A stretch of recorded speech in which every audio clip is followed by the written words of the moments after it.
के काकाजी के जे छै से आइ हत्या कऽ देल गेलै। स्वयं मेयर साहब एखन छथि, जखने घटना सुनलखिन हँ तऽ तुरंत अस्पताल में पहुँचलखिन हँ।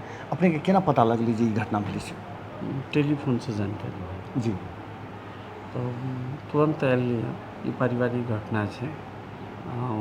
करे अब कखनो ससुर दामाद के बीच के लफड़ा है, लेकिन सामान्य है। लेकिन अब कल्पना नहीं कल जा सकै छल कि एहि हद तक ही जा सकै छल। जी। लेकिन अब जे होनी छली से भऽ गेलै।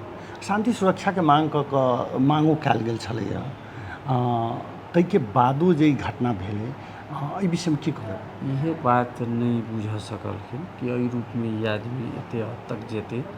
शांति सुरक्षा टॉर्चर तो दै छलखिन, किछु पाइ ताइ मंगै छलखिन, लेकिन हमरा ई हद तक करक ताहि दुआरे शेयर बुझाइ नहीं बुझलखिन। हमरा सबसे शेयरो नहीं केलखिन। बेचन भाईजी छी, उनका मार्फत हुनका संगत छली, जिला प्रहरी में निवेदनो देने छलखिन, लेकिन एते हद तक ई जेतै से ओ सतर्क नहीं रह सकल।